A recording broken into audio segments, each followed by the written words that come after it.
নিরাপত্তা নিয়ে আমরা শঙ্কিত রয়েছি এবং যারা আমাদের সাথে কাজ করছেন তারাও নিরাপত্তা নিয়ে শঙ্কিত রয়েছেন।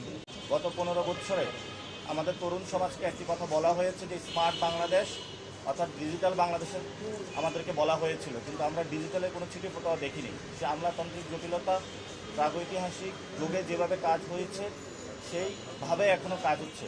আমরা আশা করব ভবিষ্যৎ যারা সরকারে আসবে এবং আমাদের যে নেতৃত্বাধীন যে জোট রয়েছে সকলে আমরা মিলে একটা ডিজিটাল বাংলাদেশ উপহার দিব, যাতে এই ধরনের আমলাতান্ত্রিক জটিলতা না থাকে। ইনশাল্লাহ ঢাকা 8-এ জনগণের যে রায় হবে 12 তারিখে, সে রায়ে ইনশাল্লাহ সবাইকে আমরা আহ্বান জানাচ্ছি সাতলাকলিকে বিজয় করার জন্য, নতুন বাংলাদেশ গঠন করার জন্য। আমরা এই অফিসে যতটুকু দেখেছি সেখানে ওনাদের নিরাপত্তাটা দেখেছি এবং সকলের সামনে ওনারা কথা বলেছেন, কিন্তু বিভিন্ন জায়গায় যেমন দেবিদ্বারে সেখানে ঋণ খেলাপি যেটা হলো হাসনাত আবদুল্লাহ আপত্তি তুলেছিলেন, সেটার এখনও সুরাহা করা হয়নি এবং বিভিন্ন জায়গাতে আরও আছে প্রশাসন বিএনপির দিকে ঝুঁকে পড়েছে, তারা সেই বিষয়গুলো আপত্তি তুলেছেন। আমরা এই পর্যন্ত এখানে আপত্তি পাইনি। আমরা মনে করি ঢাকা 8-এ পলিসি বেসড একটি সুষ্ঠু ইলেকশন হবে, এখানে পেশি শক্তির কোনো মহড়া হবে না, মাফিয়াতন্ত্র কায়েম হবে না।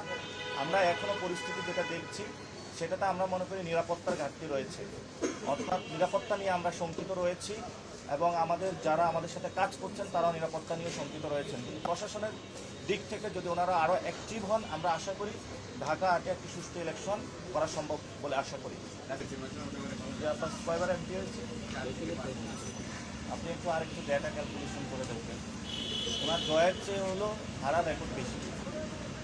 তো ইনশাল্লাহ এবার সাতলাকলি জয় হবে, আমরা এটা আশা রাখি সবার উপরে বিশ্বাস রাখি।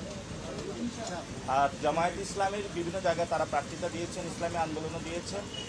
আমাদের আজকে প্রিলিমিনারি একটি মিটিং রয়েছে কেন্দ্রীয়ভাবে, আশা করি যে কালকে মনোনয়নের যে যাচাই বাছাইটা কালকেও চলবে, তো সেই ক্ষেত্রে 5 তারিখ পর্যন্ত আমরা আশা করি আমাদের এই বিষয়গুলো সমস্যার সমাধান হয়ে যাবে। আমাদের যে মনোনয়ন ফর্মগুলো টিকবেন, আমাদের যেগুলো টিকবে সেগুলো নিয়ে আমরা একটি সুন্দর যাত্রা করে সরকার গঠনের দিকে যেতে পারবো আশা করি। এটা আমরা স্পষ্ট করেছিলাম, আজকে কালকে যাচাইয়ের পরে এটা আসবে। আমাদের টোটাল আমরা 47টা দিয়েছিলাম, এর মধ্যে একটি অ্যাকসেপ্টেড হয়নি, আর সময় লেট হয়ে গিয়েছিল, বাকিগুলো অ্যাকসেপ্টেড হয়েছে। যাচাই বাছাইয়ের পরে যখন রেজাল্ট আসবে তারপরে আমরা দেখতে পাবো যে টোটাল কয়টি হয়েছে। অর্থাৎ আমরা এখানে সংখ্যাটা বাড়ানোর চেষ্টা করি নাই, আমাদের কয়টি আসনে ইনশাল্লাহ আমরা জয় ছিনিয়ে নিয়ে আসতে পারবো সেটা চিন্তায় করে দিয়েছি।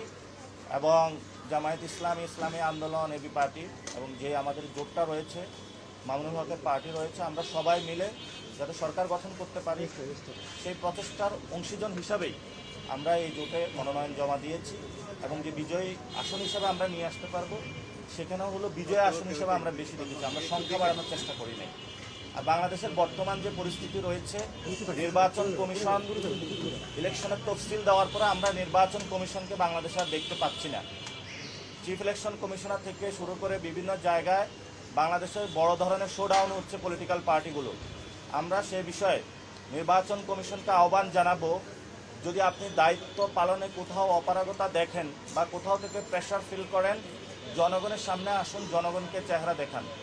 এই যে 2 দিন যাচাই বাছাই প্রক্রিয়া চলতেছে, আমরা এই ধরনের নির্বাচন কমিশন থেকে একটি স্টেটমেন্টও দেখি নাই এবং গত 1 সপ্তাহে বাংলাদেশে ছবির মহড়া হলো, পোস্টারের মহড়া হলো, সেই বিষয়ে নির্বাচন কমিশনের কোনো পদক্ষেপ আমরা দেখি নাই।